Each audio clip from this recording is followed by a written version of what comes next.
Ksenia and Miriam mean everything to each other.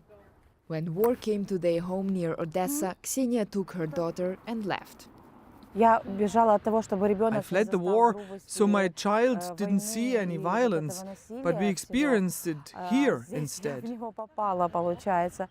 The pair came to the US via a sponsor. There is no automatic right of asylum for people fleeing war. Ksenia had followed thousands of others online to find that sponsor. The system for Ukrainians offers 2 years residency if a refugee has certain financial guarantees from a US citizen. She thought she'd got lucky when she got a reply from a woman in California.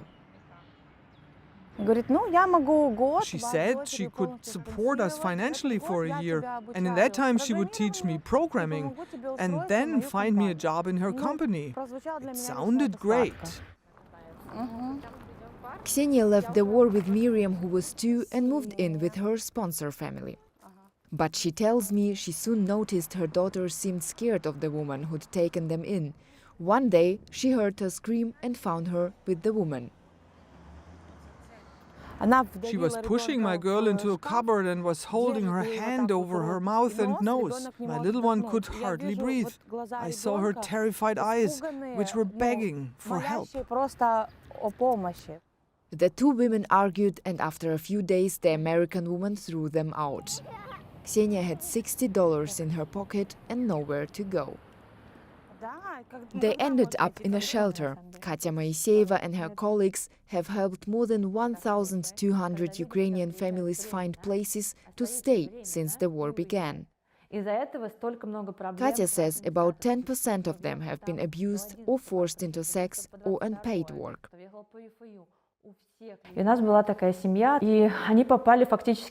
We had one family who ended up in forced labor.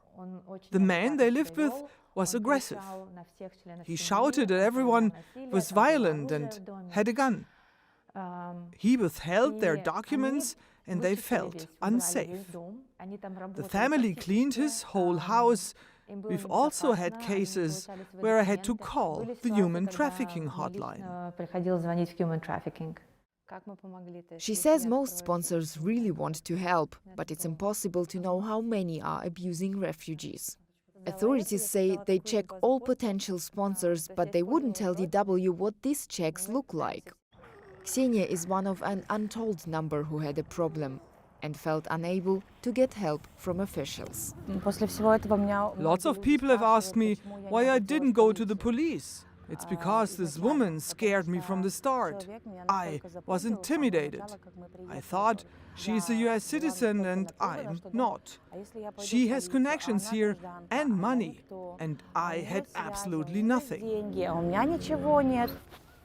Miriam is safe now. Ksenia is thankful for the help she got in California. She's looking for a job so they can leave the shelter and be independent.